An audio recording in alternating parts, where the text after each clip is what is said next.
Hello दोस्तों, कैसे हैं आप लोग। आशा करते हैं आप लोग बिल्कुल सही होंगे, स्वस्थ होंगे और पढ़ाई कर रहे होंगे। आज का सेशन में जो मैं वीडियो लेकर आया हूँ, ये आप लोग को मॉडर्न हिस्ट्री से रिलेटेड वीडियो है। और मॉडर्न हिस्ट्री का जितना भी एमसीक्यू क्वेश्चन है, सेलेक्टेड क्वेश्चन इस वीडियो में मैंने कवर किए हैं, जो सभी कंपटीशन के लिए बहुत ही इम्पोर्टेंट है। अभी जितने भी स्टेट का जहाँ भी हो एग्ज़ाम, हर स्टेट के लिए जो भी एग्ज़ाम होगा उसमें आपको जीके जीएस का मॉडर्न हिस्ट्री से जो भी क्वेश्चन होगा, इससे रिलेटेड मैं जो भी वीडियो है उसमें कवर किए हैं, जितने भी क्वेश्चन हो पाया है। फिर नेक्स्ट जो है सेशन नेक्स्ट पार्ट में कवर कर देंगे। तो आप लोग इस वीडियो पर पूरे बने रहिए, पूरे लास्ट तक वीडियो देखिए, बीच में स्किप मत कीजिएगा, जिससे कि आप लोग की पढ़ाई की समस्या बनी रहे। ऐसा मत कीजिएगा, क्योंकि पढ़ाई करना है तो थोड़ा सा टाइम देना होगा और आप लोग को पूरे समय ये इस वीडियो को देखने के लिए देना ही होगा। तो चलिए आज का सेशन का वीडियो शुरू करते हैं। आज का सेशन का वीडियो का पहला जो क्वेश्चन है कि निम्नलिखित घटनाओं का सही कालक्रम व्यवस्थित करें। इसका कालक्रम सही से व्यवस्थित करना है। क्या कालक्रम है कि जो अगस्त प्रस्ताव, पूना समझौता और तीसरे गोलमेज सम्मेलन जो है कि कैसे हुआ था, पहले क्या हुआ था, उस दूसरा बार कब हुआ, पहला पूना समझौता हुआ कि तीसरा हुआ। इस तरह से उसको कालक्रम में आपको सजा के उसका आंसर देना। ठीक है, आप लोग बात को समझ गए होंगे। तो बताइए कि अगस्त प्रस्ताव, पूना समझौता और तीसरा गोलमेज सम्मेलन जो हुआ था, ये कब कब और कैसे हुआ था। तो आप पहले इसको कालक्रम में क्या होगा, ए में दिया हुआ है, पहले 1 2 3 होगा या 2 3 1 होगा या 3 1 3 होगा या 3 2 1 होगा। तो आप लोग को अगर पता है तो कमेंट्स में बताइएगा सब कुछ। और डिटेल्स में भी उस वीडियो का हर एक क्वेश्चन का कुछ ना कुछ नोट्स मैं जारी किया हूँ, वो भी आप लोग को पढ़ के सुनाता हूँ और आप लोग भी उसको पढ़ लीजिएगा, हम भी पढ़ देते हैं। तो उसका सही उत्तर हो जाएगा ऑप्शन नंबर बी, जो है बिल्कुल सही है। सबसे पहले हुआ था पूना समझौता, है ना। उसके बाद हुआ था आपको तीसरा गोलमेज सम्मेलन और इसके बाद था अगस्त प्रस्ताव, जो आपको नोट्स के जरिए मैंने लिख दिए हैं, आप लोग उसको भी पढ़िए। देखिए कि नोट्स में है कि पूना समझौता हुआ था कब, 24 सितंबर को, है ना। 24 सितंबर को क्या हुआ था, पूना समझौता हुआ था 1932 को। और महात्मा गांधी तथा भीमराव अंबेडकर ने उस पर हस्ताक्षर किए थे। तो बहुत ही अच्छा क्वेश्चन वहाँ से, प्रत्येक क्वेश्चन का कुछ ना कुछ क्वेश्चन बनेगा। जैसे मैं 30 क्वेश्चन लिया हूँ तो लगभग आपको 90 100 क्वेश्चन इसमें बन जाएगा। कैसे बनेगा, ये आप लोग बने रहिए, देखते रहिए कि पूना समझौता पर 24 सितंबर 1932 को महात्मा गांधी तथा भीमराव अंबेडकर ने हस्ताक्षर किया था। अगर ये पूछ दिया कि अगर आपको कि पूना समझौता पर किसका हस्ताक्षर था, 4 ऑप्शन दिया रहेगा, तो आप लोग इस नोट्स के माध्यम से पढ़े हो रहेंगे तो पक्का मार देंगे कि इसमें महात्मा गांधी और भीमराव अंबेडकर ने हस्ताक्षर किए थे पूना समझौता पर। कब, 24 सितंबर 1932 को। जबकि तीसरा गोलमेज सम्मेलन 17 नवंबर 1932 को लंदन में आयोजित हुआ था। तो तीसरा गोलमेज जो सम्मेलन है, ये आयोजित हुआ था 17 नवंबर 1932 को और ये लंदन में आयोजित हुआ था। तो पूछ देगा आपको कि गोलमेज सम्मेलन कहाँ पर हुआ था, तो लंदन में हुआ था। कब हुआ था, तो 17 नवंबर 1932 को। कहाँ आयोजित हुआ था, तो लंदन में। ये आप लोग को याद रखना। कहता अगस्त का प्रस्ताव ब्रिटिश सरकार द्वारा वर्ष 1940 में प्रस्तुत किया गया था। अब यहाँ क्वेश्चन बोलता है कि ये जो ब्रिटिश समझौता हुआ था, ये अगस्त, ये भी याद रखिए, अगस्त प्रस्ताव किसके द्वारा, तो ब्रिटिश सरकार के द्वारा। कब हुआ था, तो 1940 में प्रस्तुत किया गया था। तो एक क्वेश्चन से अभी आप लोग को यहाँ 5 6 क्वेश्चन दिख रहा होगा कि पूना समझौता 24 सितंबर 1932 को, जिसमें महात्मा गांधी और भीमराव अंबेडकर के हस्ताक्षर हुए थे। जबकि तीसरा गोलमेज सम्मेलन जो है 17 नवंबर 1932 को हुआ था, उसको भी याद रखना। कहाँ आयोजित हुआ था, तो लंदन में। और अगस्त जो प्रस्ताव था वो किसके द्वारा, तो ब्रिटिश सरकार के द्वारा। कब हुआ था, तो 1940 में। इस तरह से आप लोग हर एक क्वेश्चन को अच्छा से पढ़ करके याद रखेंगे। ठीक है। नेक्स्ट नंबर क्वेश्चन है कि ब्रिटिश गवर्नर जनरल द्वारा अपनाई गई इन नीतियों का अवलोकन कीजिए, जिनका उपयोग अंग्रेजों द्वारा भारत में अपने शासन के प्रसार करने के लिए किया गया। तो ये जो ब्रिटिश गवर्नर जो थे, जो ब्रिटिश गवर्नर जनरल जो अपनाया था कुछ नीति, जिसको उपयोग अंग्रेजों द्वारा भारत में अपने शासन प्रस्ताव के लिए किया गया, जिसका देखिए इसमें है, ये इसी टाइप का क्वेश्चन आपको ज़्यादातर एसएससी में मिलेगा देखने को लिए। जितने भी कंपटीशन रहता है कुछ ना कुछ इसमें इस टाइप का क्वेश्चन रहता ही है। आप लोग जनरल कंपटीशन के जो भी स्टूडेंट हैं, एक बार तो वीडियो को अगर नहीं देखें तो आप लोग बहुत पछताइएगा, तो वीडियो को पूरे देखिए। अधीनस्थ पृथक्करण, घेरे की नीति, अधीनस्थ संघ की नीति और इन नीतियों को लागू करने का सही क्रम बताइए। तो तीन नीति जो हुआ था, एक हुआ था अधीनस्थ पृथक्करण, घेरे की नीति, दूसरा था आपको अधीनस्थ संघ की नीति। तो इसमें क्या कालक्रम रहेगा उसका, पहले पहला दूसरा तीसरा, कैसे सीरियल आप बैठाएंगे ये आप लोग को चारों ऑप्शन में देखना है। तो उसमें सही उत्तर क्या होगा, 1 3 2 होगा कि पहले 2 होगा फिर 1 3, या 1 2 3 फिर या 3 2 1। तो उसका सही उत्तर होगा 2 1 3, यानी पहले होगा घेरे नीति, उसके बाद आया था अधीनस्थ प्रथीकरण और अधीनस्थ संघ की नीति। इस टाइप से उसका सीरियल ब्रिटिश गवर्नर द्वारा अपनाया गया था। इसको आप लोग, इसका कुछ नोट्स है जो आपको हमको पढ़ के सुनाना है। आप उस नोट्स को के जरिए कितना क्वेश्चन बना पाते हैं कमेंट्स में बताइए। अपने शासन के विस्तार करने के लिए अंग्रेजों ने घेरे की नीति कब लाया था, तो 1765 से, ठीक है। और 1813 तक अपनाया गया था इस नीति को। फिर तत्पश्चात अधीनस्थ प्रथीकरण की जो नीति थी, ये 1813 से लेकर के 1858 तक, उसको आप लोग याद रखिएगा। हम ऊपर नहीं लिखे हैं, यहाँ आप लोग को बोलिएगा कि कब से कब तक हुआ था, किसने ये नीति लाया था। तो घेरे का नीति जो है 1765 से 1813 तक।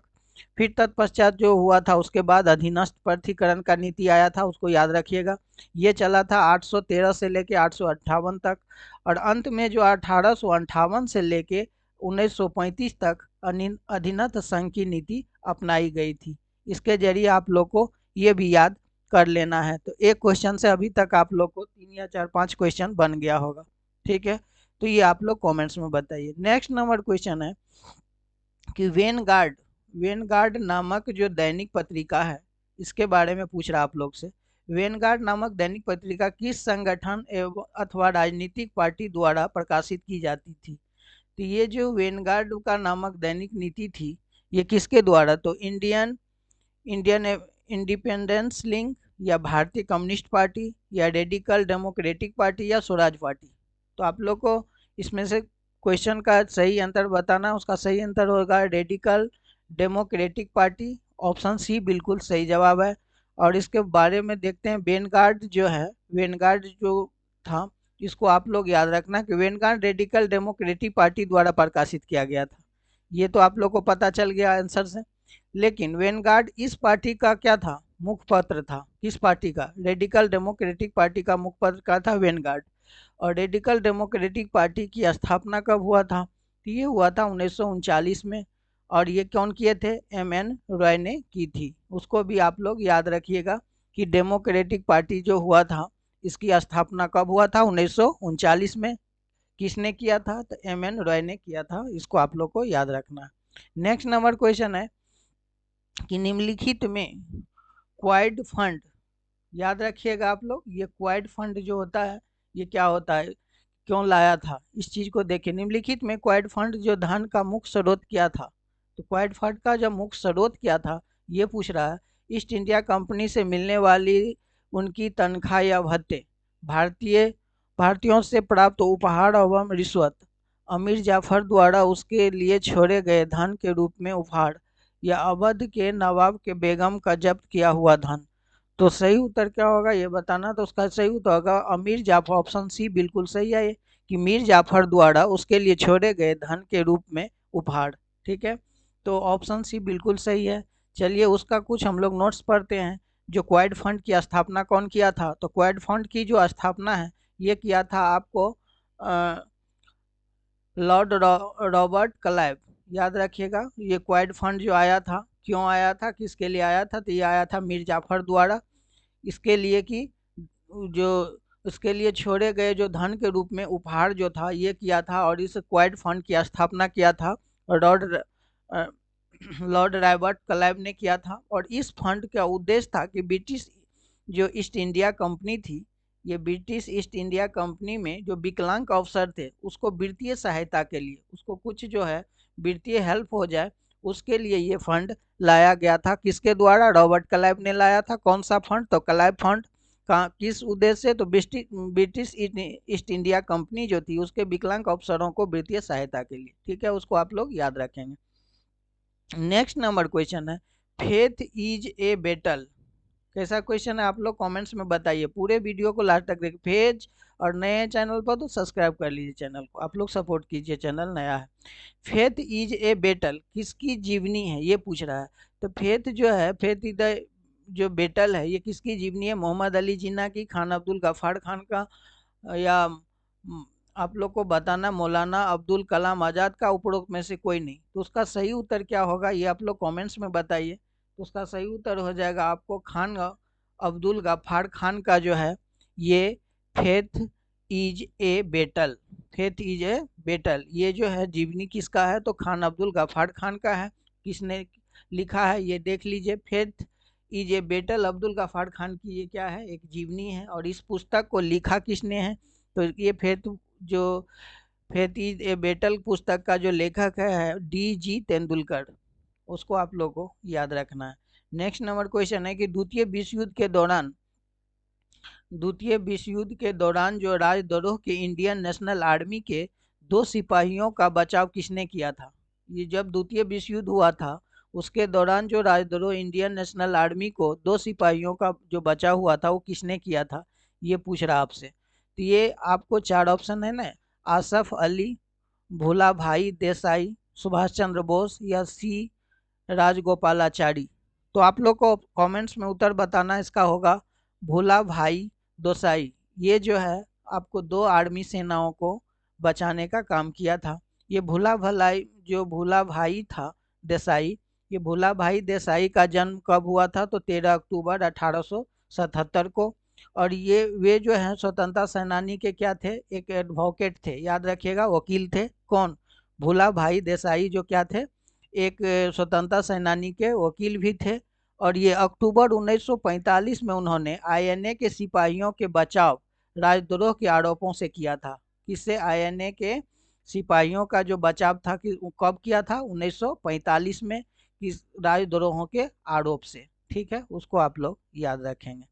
नेक्स्ट नंबर क्वेश्चन है कि निम्नलिखित में से गलत कथन को पहचानिए। कौन सा गलत है इसको आप लोग को पहचानना है, उसका भी सही आप लोग को आंसर मिल जाएगा। आप लोग पूरा इसमें प्रत्येक जो गलत और सही वाला जो क्वेश्चन रहता है उसमें सभी एक न एक क्वेश्चन ही रहता है। देखिए यहाँ इलाहाबाद उच्च न्यायालय के न्यायाधीशों की संख्या सबसे अधिक है, ये बिल्कुल सही है, गलत नहीं है। उत्तर प्रदेश की सीमा 8 राज्यों से लगता है, ये भी आपको बिल्कुल सही है। उत्तर प्रदेश का जो सीमा है कितने राज्यों से लगती है? 8 राज्यों से लगता है। यहाँ भी आप लोग को एक याद रहेगा आंसर कि सभी आप लोग के लिए क्वेश्चन है। सुल्तान सिकंदर लोदी ऐसा शासक था जिन्हें अपनी राजधानी दिल्ली से आगरा स्थानांतरित किया था। ये भी कौन था कि पूछेगा, दिल्ली से आगरा स्थानांतरित किसने किया था? तो सुल्तान सिकंदर लोदी ने ऐसा पहला शासक था, वो भी आप लोग को याद रहेगा। जो फिर नेक्स्ट नंबर क्वेश्चन है सॉरी नेक्स्ट ऑप्शन है कि अलीगढ़ मुस्लिम यूनिवर्सिटी की स्थापना संसद के एक अधिनियम द्वारा की गई थी। तो ये आपका जो है सही उत्तर होगा, ये गलत है, ये कथन सही नहीं है। सही क्या है चलिए आप लोग को बताते हैं।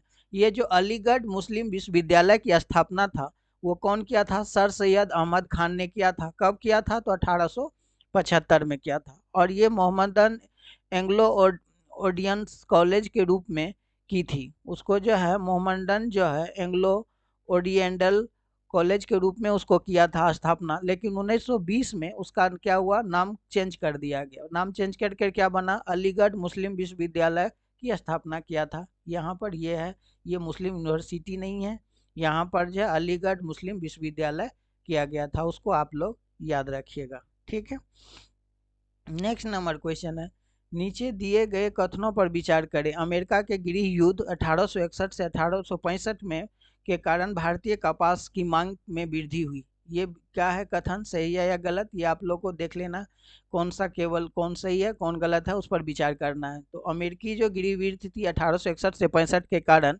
भारतीय में कपास की मांग की वृद्धि हुई थी।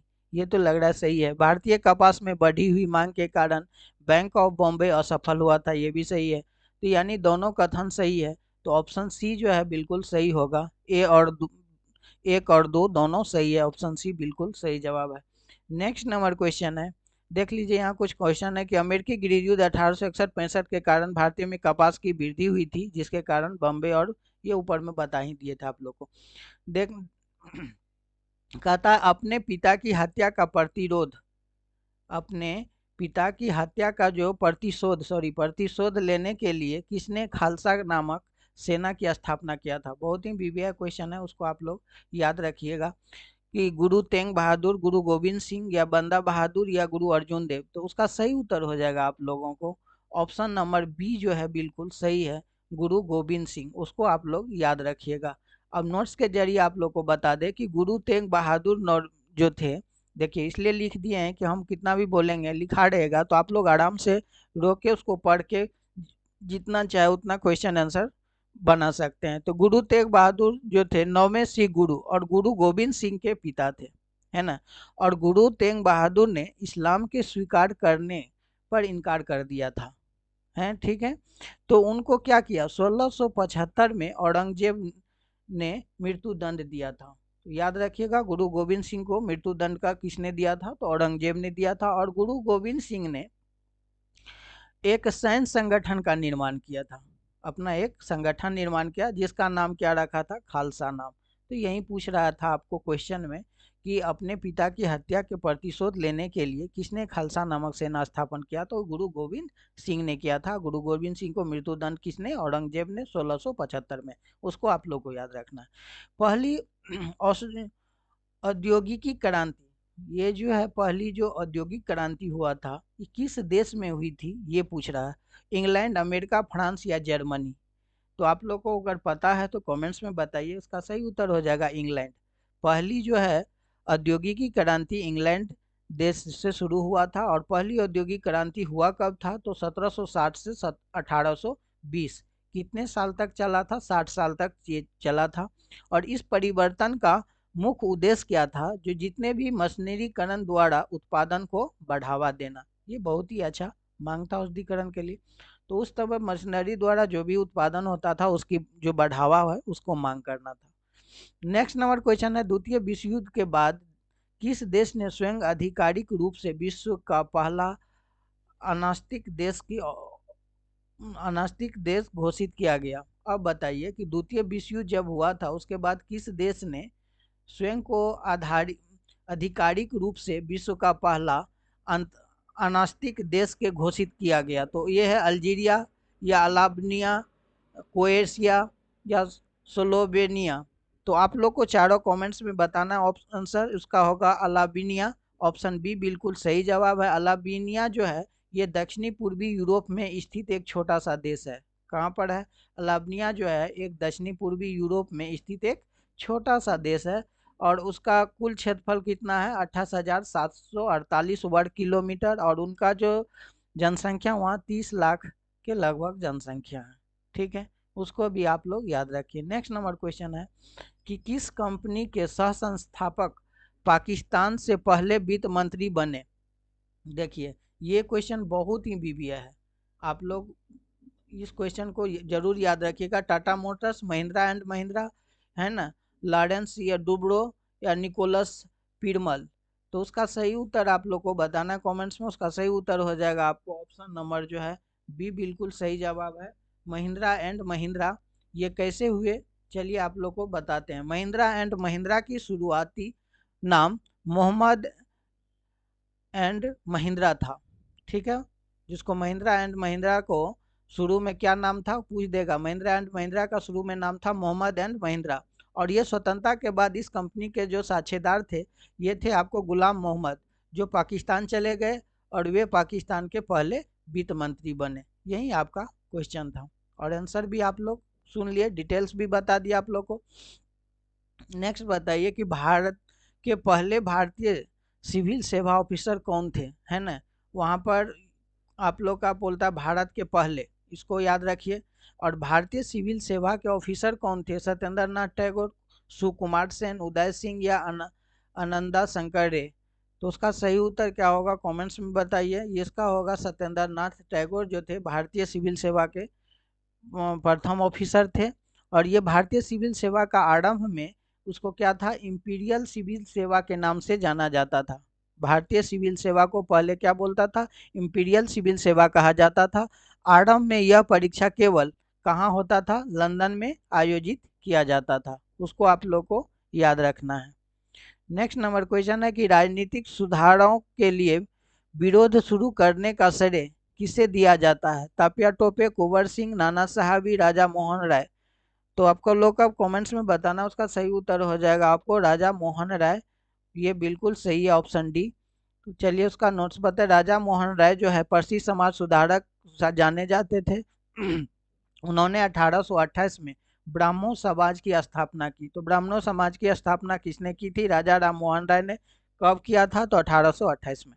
नेक्स्ट नंबर क्वेश्चन है कि तिलक स्वराज फंड, ये जो तिलक स्वराज फंड था बोलता है तिलक स्वराज फंड की किस आंदोलन के वित्तीय आवश्यकताओं को पूरा करने के लिए की गई थी? सविनय अवज्ञा आंदोलन को, असहयोग आंदोलन को, चंपारण सत्याग्रह को, या रॉलेट सत्याग्रह? तो उसका सही उत्तर हो जाएगा ऑप्शन नंबर बी, असहयोग आंदोलन को पूरा करने के लिए तिलक स्वराज फंड स्थापना की गई थी। तो ये जो फंड था तिलक स्वराज फंड, ये किस सहयोग के लिए था? ये वित्तीय असहयोग आंदोलन के वित्तीय सहयोग को पूरा करने के लिए किया गया था।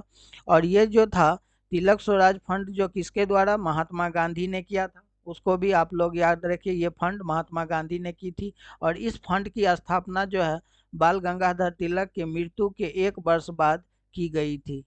ये फंड कब शुरू किया गया था? जब बाल गंगाधर तिलक की मृत्यु हो गया उसके 1 साल बाद किया गया था। उसको आप लोग याद रखिएगा। नेक्स्ट नंबर क्वेश्चन है 1919 में, यानी 1919 में अखिल भारतीय जो खिलाफत सम्मेलन किस स्थान पर हुआ था? लाहौर, मुंबई, दिल्ली या ढाका? उसको आप लोग, ये क्वेश्चन भी बहुत वीवीआई क्वेश्चन है, उसको आप लोग याद रखिए कि 1919 में जो अखिल, ये जो हुआ था 1919 में अखिल भारतीय खिलाफत सम्मेलन किस स्थान पर हुआ था, ये पूछ रहा है। तो उसका सही उत्तर हो जाएगा ऑप्शन नंबर सी, दिल्ली में हुआ था। और ये देखिए आपका कुछ उसका विस्तार बताते हैं। ये खिलाफत आंदोलन शुरू होने के बाद 23 नवंबर 1919 को दिल्ली में ये खिलाफत सम्मेलन को आयोजन किया गया था। तो कहाँ पर? तो दिल्ली में। कब किया गया? 23 नवंबर 1919 को, डेट भी याद रखना है। और ये खिलाफत आंदोलन जो है मोहम्मद अली जिन्ना और शौकत अली के नेतृत्व में हुआ था। किसके नेतृत्व में? तो मोहम्मद अली जिन्ना और शौकत अली के नेतृत्व में हुआ था। उसका मुख्य उद्देश्य क्या था? कि तुर्की के लोगों को एकजुटता को दर्शाना था। तो ये भी एक तरह से आंदोलन था। कहाँ? दिल्ली में आयोजन हुआ था 23 नवंबर 1919 को। नेक्स्ट नंबर क्वेश्चन है सी राजगोपालाचारी द्वारा प्रतिपादित किए गए CR फार्मूला के संबंध में निम्नलिखित में से कौन सा कथन सही नहीं है? ये पूछ रहा है। इसमें सही नहीं है, इसमें आपको पढ़ना होगा 4 ऑप्शन को, फिर बताना है कौन सा सही है या कौन सा सही नहीं है। चलिए देखते हैं। जिसमें कहता है कि इसमें जिन्ना और मुस्लिम लीग की वार्तालाप का समर्थन किया गया था। आप लोग को पता है तो बताइए। इनमें ये तो गलत है। ये इसमें मुस्लिमों को अलग राज्य दिए जाने के लिए जन्नत और संग्रह सिफारिश की गई थी। यह 1944 को जिन्ना गांधी वार्तालाप के आधार बना। ये सभी जो है गलत है, तो उपरोक्त सभी सही है। तो ऑप्शन डी जो है बिल्कुल सही इसका जवाब होगा। देख लीजिए यहाँ पर आप लोग को सभी बता देते हैं। CR फार्मूला का उद्देश्य था मुस्लिम लीगों और भारतीय राष्ट्रीय कांग्रेस के बीच प्रतिरोध को खत्म करना। यहाँ हो गया। इस सूत्र का केंद्र था बिंदु मुस्लिम को बहुल क्षेत्रों को जन्नत संग्रह करवाने और कांग्रेस के जो समक्ष प्रस्ताव को प्रस्तुत करना था। ये समझ गए आप लोग? तो ये बिल्कुल डी जो है बिल्कुल सही जवाब है। नेक्स्ट नंबर क्वेश्चन है निम्नलिखित में कौन सा रविन्द्रनाथ टैगोर की कीर्ति नहीं है? ये पूछ रहा है कौन सा कीर्ति नहीं है। तो उसका कोई भी उसमें हमको नहीं लगता है। आप लोग देख लीजिए, the gardener, Gitanjali, king of dark chamber या उपरोक्त में सभी। तो इसमें जो है उपरोक्त में सभी होगा, है ना। कोई भी उसका कीर्ति नहीं था। और सिर्फ एक जो है गीतांजलि जो थी एक कविता का संकलन था। और यह पुस्तक 1910 में प्रकाशित हुई थी। और गीतांजलि की रचना में उन्होंने 1913 में साहित्य में जो नोबेल पुरस्कार से सम्मानित किया गया था। किसको? रविन्द्रनाथ टैगोर को। उसको भी आप लोग याद रखेंगे, ये एक मुख्य पॉइंट बनता है यहाँ पे। चलिए नेक्स्ट नंबर क्वेश्चन है याबंदों की संधि। ये जो था याबंदों की संधि उस किस राज्य से संबंधित है? पंजाब, असम, कर्नाटक या उड़ीसा? तो उसका सही जवाब होगा ऑप्शन नंबर बी, असम से। याबंदों की संधि का प्रथम आंग्ल बर्मा युद्ध, ये प्रथम आंग्ल बर्म जो युद्ध हुआ था कब, 24 फरवरी 1826 को।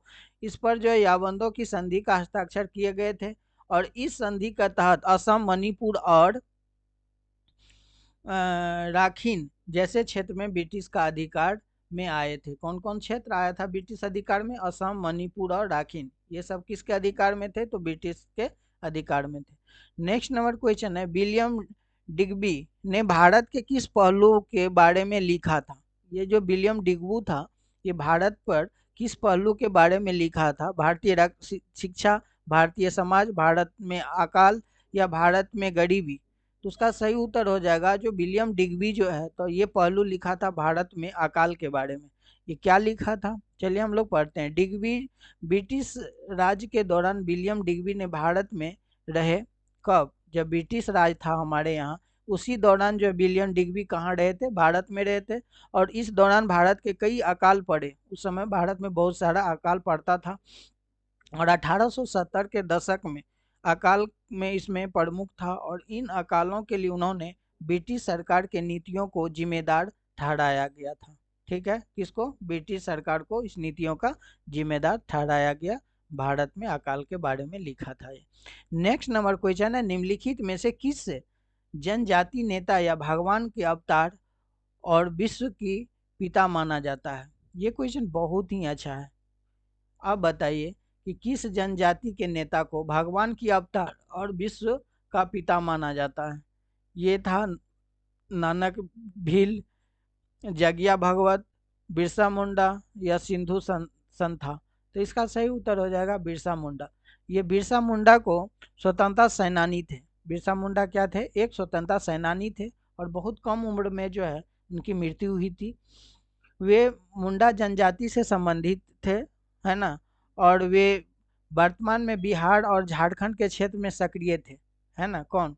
झारखंड के थे बिरसा मुंडा, ये भी आप लोग याद रखिएगा, है ना।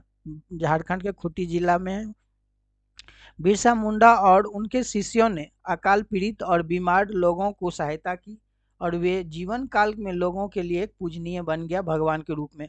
उस समय जितने भी लोग अकाल में पीड़ित थे और बीमार लोग को जो था उसको सहायता करता था और उसका जो है बहुत ही कम उम्र में वे पृथ्वी को छोड़ गए थे और हम लोगों के लिए एक मिसाल बन के इतिहास बन गए हैं।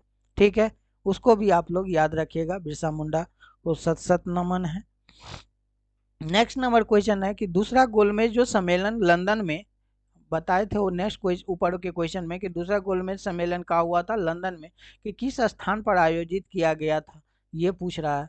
यहाँ है सेंट जेम्स पैलेस, किंगलेस पैलेस या वाकिंगहम पैलेस या 10 डाउनिंग स्ट्रीट? तो उसका जो है आप लोग को जल्दी से कमेंट्स में बताइए। इसका सही उत्तर हो जाएगा आपको सेंट जेम्स पैलेस में, जो दूसरा गोलमेज सम्मेलन लंदन के सेंट जेम्स पैलेस में हुआ था। कब हुआ था? तो 1900 ये चलिए पढ़ के सुना देते हैं। दूसरा गोलमेज सम्मेलन सितंबर और दिसंबर 1931 में लंदन में आयोजित किया गया था। उस सम्मेलन में गांधी जी ने कांग्रेस का क्या कहा था? प्रतिनिधित्व किया था और ये कहाँ पर? लंदन के सेंट जेम्स पैलेस में हुआ था। नेक्स्ट नंबर क्वेश्चन है कि चार्ल्स द्वितीय ने बॉम्बे को किस वर्ष ईस्ट इंडिया कंपनी को दिया था? ये आप लोग को पूछ रहा है। 1662, 1664, 1666 या 1668? तो उसका सही उत्तर हो जाएगा आपको 1668 में। ये दो चलिए पढ़ के सुनाते हैं, उसका कुछ नोट्स मैंने लिखा है। 21 सितंबर 1668 को रॉयल चार्टर अधिनियम के द्वारा चार्ल्स द्वितीय ने 10 पाउंड जो वार्षिक शुल्क में बॉम्बे ईस्ट इंडिया कंपनी की जो स्थानांतरित किया था। ये भी आप लोग के लिए एक क्वेश्चन का जवाब से क्वेश्चन, ये आप लोग को ढूंढना है। प्रत्येक क्वेश्चन में मैंने नोट्स जारी किए हैं ताकि आप लोग एक से अनेक क्वेश्चन बनाए, अनेक आंसर बनाए। भारत छोड़ो आंदोलन के दौरान अंग्रेजों ने भारतीय नेताओं को गिरफ्तार करने के लिए कौन सा ऑपरेशन चलाया था? ये पूछ रहा है। ये ऑपरेशन का नाम है operation raider paste, operation zero over या ऑपरेशन थंडरबोल्ट या ऑपरेशन ब्लू स्टार? तो आप लोग को जल्दी से कमेंट्स में बताना है। इसका सही उत्तर हो जाएगा option number C, operation thunderbolt जो है ये स्थापना किया था। भारत छोड़ो आंदोलन अथवा अगस्त आंदोलन के सविनय अवज्ञा आंदोलन था और उसका शुरुआत 1942 में की गया था, इसीलिए ये ऑपरेशन चालू हुआ था, ऑपरेशन थंडरबोल्ट। ऑपरेशन। ठीक है, निम्नलिखित में कौन सा पुस्तक गांधी जी द्वारा लिखी गई थी? हिंदी, आप चार को ऑप्शन में कमेंट्स में बताइए आप लोग जल्दी से। इसका है Hindu, way of life, Hindi Swaraj, या discovery of India, my truth. तो उसका सही है माई ट्रूथ। मतलब उसका सही उत्तर क्या होगा ये कमेंट्स में बताना है। तो उसका सही उत्तर option number B, Hind Swaraj जो है ये महात्मा गांधी के द्वारा लिखा गया था। नेक्स्ट चलिए, उसका महात्मा गांधी ने हिंद स्वराज लिखा कब? 1909 ईस्वी में। ये याद रखिएगा, हिंद स्वराज कब लिखा गया था? 1909 में। और इस पुस्तक में जो स्वराज, आधुनिक सभ्यता और मशीनीकरण के बारे में लिखा गया है। तो उसमें किस चीज़ का वर्णन किया गया हिंदी स्वराज में? तो आधुनिक सभ्यता, मशीनरी और कुछ स्वराज के जो अथी है उसके बारे में लिखा गया है। और कब लिखा गया? 1909 में। ये किसका है? तो महात्मा गांधी के द्वारा।